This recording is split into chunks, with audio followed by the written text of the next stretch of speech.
골골짝 힘들어도 복음 들고 가오리다. 소돔 같은 거리에도 사랑 안고 찾아가서 종의 몸에 지닌 것도 아낌없이 드리리다. 종의 몸에 지닌 것도 아낌없이 드리리다.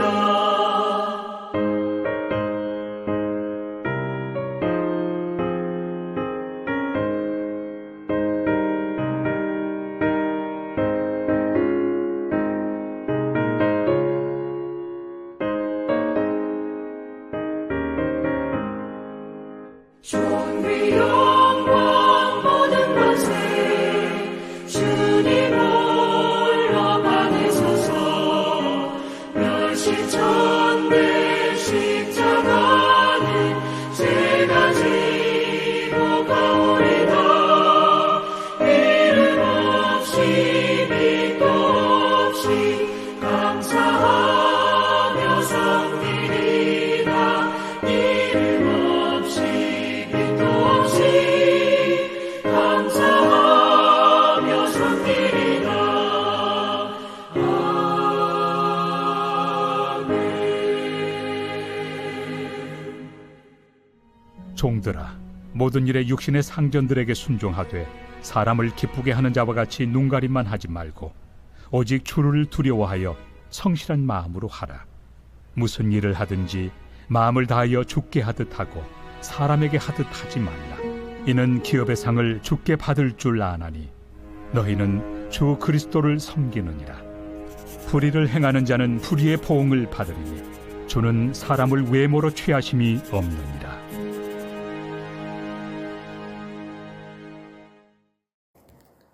남천교회 사랑방 모임에 오신 여러분들을 주님의 이름으로 환영하고 축복합니다.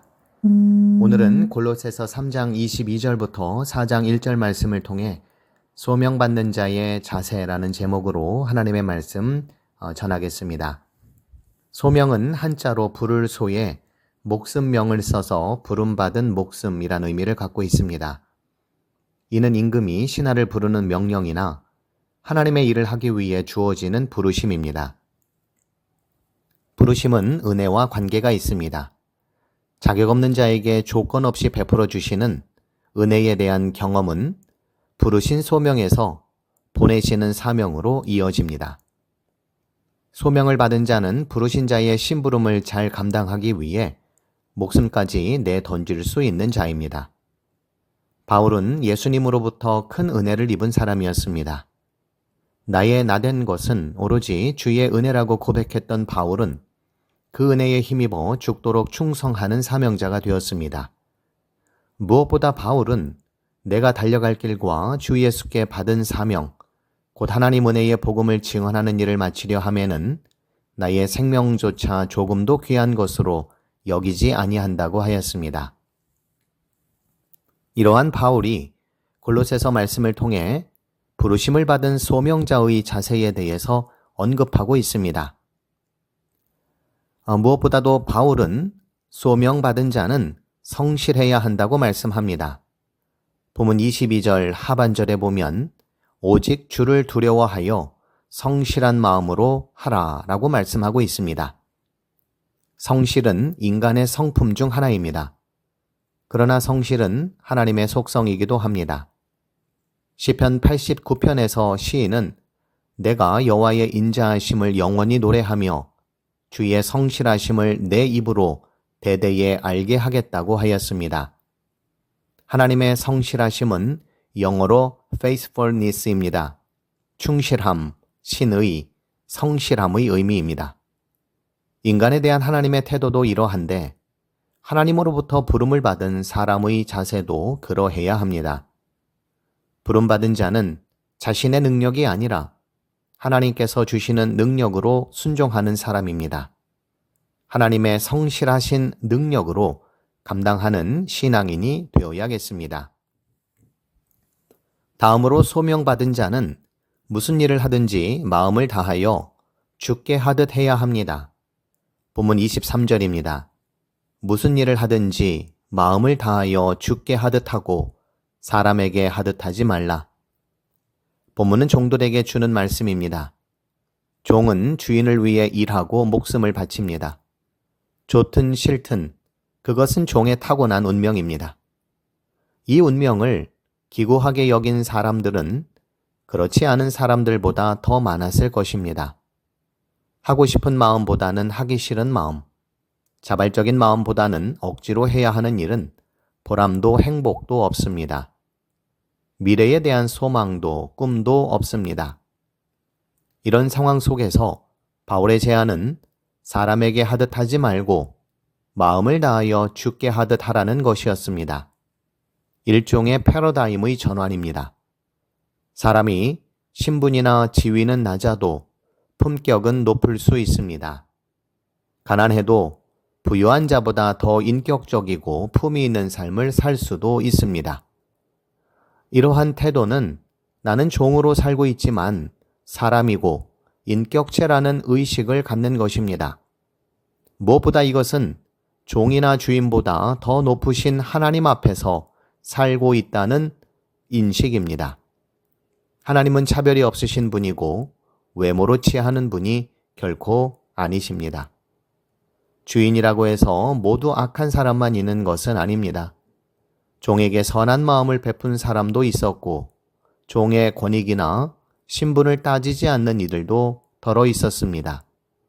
초기 한국교회 가운데에는 주인과 종이 나란히 교회를 세우고 직분을 받은 경우도 있습니다.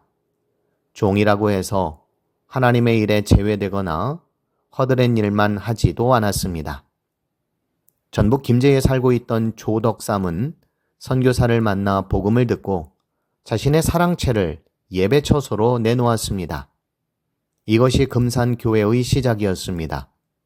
이때부터 조덕삼은 집안 식구뿐 아니라 하인들에게도 예배에 참석할 수 있도록 했다고 합니다. 그 가운데 마부였었던 이자익은 장로가 되었습니다. 매사 마음을 다해 죽게 하듯 하면 하나님께서도 성실하게 차별 없이 돌봐주십니다. 하늘은 사람 위에 사람을 만들지 않았고 사람 밑에 사람을 만들지 않았다는 말이 있습니다. 이 땅에 사는 우리는 내가 높으니 네가 높으니 티격태격하지만 하나님 앞에서 우리 모두는 피조물입니다.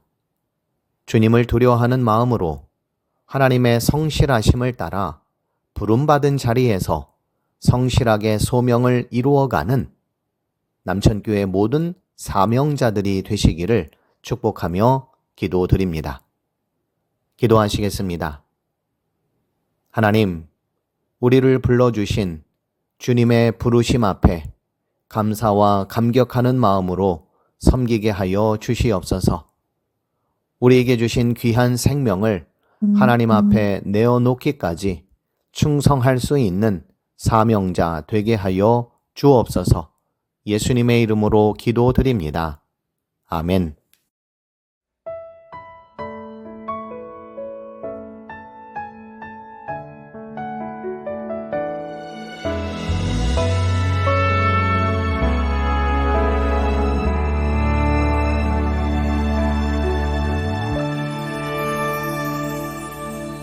하나님의 부르심에는 후회하심이 없네. 내가 이 자리에 선 것도 주의 부르심이라. 하나님의 부르심에는 결코 실수가 없네. 나를 부르신 하나님의 신실하심을 믿네.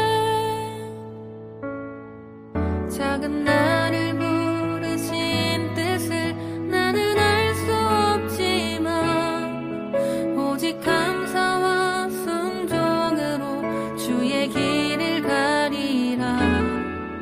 때론 내가 연약해져도 주님 날 도우시니 주의 놀라운 그 계획을 나는 믿으며 살리.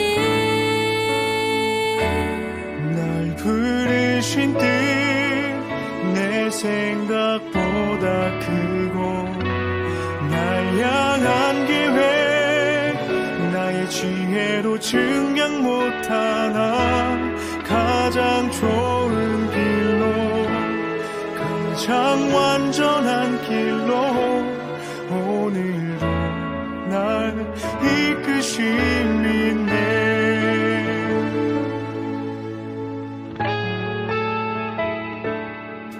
작은 나를 부르신 뜻은 나는 알 수 없지만 오직 감사와 순종으로 주의 길을 가리라. 때론 내가 연약해져도 주님 날 도우시니 주의 놀라운 그 계획을 나는 믿으며 살리.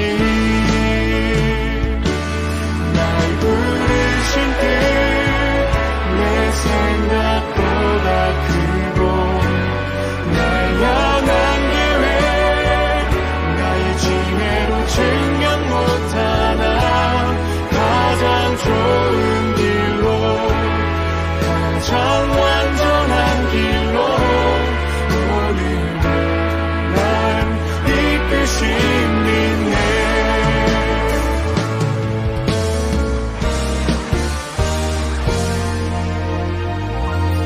난 부르신 뜻 내 생각보다 큰